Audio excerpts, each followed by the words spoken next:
ဟီပေါ်တဲ့တပုတ်ဝင်လာပါတယ်အရှိအလဲပိုင်းကအတိကစစ်မြစ်နာနှစ်ခုမှာကြီးမားတဲ့အပြောင်းလဲတွေတပြိုင်နက်တည်းဖြစ်ပေါ်နေပါတယ်အခြေအနေတွေကတော်တော်လေးကိုမြန်ဆန်နေတာမို့ဒီနောက်ဆုံးအချက်လက်တွေကိုအတူတူလေ့လာကြည့်လိုက်အောင်ပါဒါကတော့သမ္မတဒေါ်နယ်ထရမ့်ရဲ့စကားပါပဲတိတ်မကြခင်ပြီးဆုံးသင့်ပြီတဲ့ဒါသူကအီရန်နဲ့ဖြစ်နေတဲ့စစ်ပွဲကိုရည်ညွှန်းပြီးပြောလိုက်တာပါဒီစကားတစ်ခွန်းကြောင့်ပဲအခြေအနေကအကြီးအကျယ်ပြောင်းသွားနိုင်မလားဆိုပြီးအားလုံးကစောင့်ကြည့်နေကြတာပေါ့ကဲအခုကျွန်တော်တို့ကြည့်ရမှာကတချင်းထဲမှာဖြစ်နေတဲ့အဓိကအပြောင်းလဲရေးနှစ်ခုပါပထမတစ်ခုကအီရန်နဲ့စစ်ပွဲပြုတော့မလားဆိုတဲ့ကိစ္စနောက်တစ်ခုကအစ္စရေးနဲ့လက်ဘနွန်ကြားမှာအပြစ်အခက်ရစဲရေးအတစ်တစ်ခုထောက်ပေါ်လာတာပါပဲအီရန်စစ်ပွဲဘက်ကိုအရင်ကြည့်ရအောင်သမ္မတထရမ့်ကတော့တကိုလေးအကောင်းငင်နေပါတယ်သူပြောတာကအီရန်နဲ့သဘောတူညီချက်ရဖို့အရန်နီးစပ်နေပြီတဲ့ဒီဘက်ကွန်လော့မှာတိုက်ရိုက်ဆွေးနွေးပွဲတွေတောင်ပြန်ဆနိုင်တယ်လို့ဆိုပါတယ်ဒီသဘောတူညီချက်မှာဘာဒီပါလဲဆိုတော့ဟော်မုတ်ရှေလက်ကြားကိုပိတ်ဆို့ထားတာကအလုတ်ဖြစ်နေတော့မယ်လေပြီးတော့ပါကစ္စတန်ကဂျားဝင်စစ်ဆက်ပေးနေပြီသမ္မတထရန့်ကိုတိုင်တောင်အစ္စလာမ်ဘတ်ကိုတွားဖို့အသင့်ရှိတယ်လို့ဆိုပါတယ်ဒါပေမဲ့အဓိကချက်ကတော့ဒါပါပဲအီရန်ဘက်ကသူတို့ရဲ့တန်ဆင်ပြီးယူရေနီယမ်တွေကိုအားလုံးဆွန့်လွတ်ဖို့အမှုအဖြစ်သဘောတူလိုက်ပြီဆိုတာပါပဲဒါကတော်တော်ကြီးရဲ့ကိစ္စပါကဲအခုနောက်တစ်ပတ်ကိုကြည့်ရအောင်အစ္စရေးနဲ့လက်ဘနွန်ကြားမှာအမေရိကန်ရဲ့ကြားဝင်စစ်ဆက်မှုနဲ့10ရက်ကြာအပြစ်အခက်ရက်စဲရေးသဘောတူညီချက်ရတာပါပြီ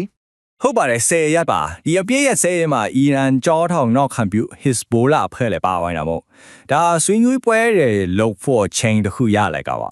ပြီးတော့ဒါရင်မကပေးပါဘူးအစ္စရေးနဲ့လက်ဘနွန်ခေါင်းဆောင်တွေအိမ်ဖြူတော်မှာတွေ့ဆုံဖို့အထိစီစဉ်နေရပါတယ်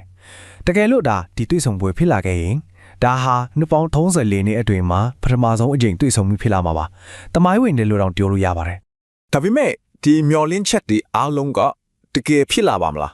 အခြေအနေကတော်တော်လေးတိမ်မွေးနေတော့မှာပဲတဘောတူညီချက်နှစ်ခုလုံးကိုချင်းချောက်နေတဲ့အတားအဆီးတွေတင်ပါမိုးတွေရှိနေပါသေးတယ်ဘာတွေလဲဆိုတော့ကြည့်လိုက်အောင်ဒီမှာကြည့်လိုက်ရင်မျော်လင့်ချက်နဲ့လက်တွေ့အခြေအနေဘလောက်ကွာနေလဲဆိုတာရှင်းရှင်းလင်းလင်းမြင်နိုင်ပါတယ်တစ်ချက်ကြည့်အောင်လက်ဘနွန်မှာဆက်ရပိတ်ရထားတယ်လို့ဆိုပေမဲ့တစ်ဖက်မှာတော့လက်ဘနွန်စစ်တပ်ကအစ္စရေးဘက်ကချိုးဖောက်မှုနဲ့ရှိနေတော့ပဲလို့တည်င်းပေါ်ထားပါတယ်အီရန်နဲ့ဗဘောတူညီချက်ကလည်းအရန်နီးစပ်ပြီးလုံးပြောနေပေမဲ့အခုရှိနေတဲ့အပိတ်ရဆဲရဲကဧပြီ22မှာတက်တန်းကုန်တော့မှာပါအချိန်မှတိတ်မကြတော့ဘူးအဓိကပြဿနာခုကတော့ဒီမှာပါဝန်ကြီးချုပ်နေတန်ယာဟုပေါ်သားတာကသူတို့ဟာလက်ဘနွန်တောင်ပိုင်းမှာ10ကီလိုမီတာကျဲတဲ့လုံခြုံရေးဇုံတစ်ခုကိုဆက်ပြီးထိန်းချုပ်ထားအောင်မဲ့တဲ့အပြစ်အခက်ရစဲရှိနေပေမဲ့စစ်အင်အားကိုမလျှော့ဘူးဆိုတဲ့သဘောပါပဲကဲဒီလိုတင်မာမှုတွေအပြည့်နဲ့တတိနေကြထဲမှာပဲထူးထူးဆန်းဆန်းအင်တာနက်ပေါ်မှာအရန်ကိုပြန့်နှံ့သွားတဲ့ဇလန်တပုရှိနေပါတယ်ဒါကအမေရိကန်ရဲ့စစ်ဝင်ကြီးနဲ့ပတ်သက်နေတာပါ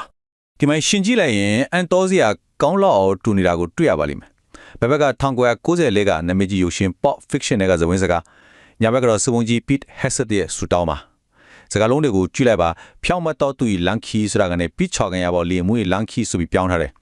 နောက်ဆုံးမှလည်းငိုင်းအမီကြီးထာဝရဖျားဖြစ်ချောင်းဆိုတဲ့နေရာမှာငိုင်းခေါ်ဆိုမြေမှာဆန်လီဝမ်ဖြစ်ချောင်းဆိုပြီးပြောင်းထားတာပါရုပ်ရှင်တွေကစကားတွေကိုစစ်ရေးတဲ့ပြန်တုံးထားတာပေါ့ဒီကိစ္စကြောင့် online မှာလောင်ပြောင်တယောင်မှုတွေအရေးကြီးဖြစ်သွားပြီးတော့အီရန်အစိုးရကတော့ထုတ်ပြန်ချက်ထုတ်ပြီးတော့တရားဝင်လောင်ပြောင်ခဲ့ပါတယ်ဆရာစိုးကောင်တွေကစန်းစာနဲ့ဖုံးကွယ်ဖို့ကြိုးစားနေခဲ့ဆိုပြီးတော့ပေါ့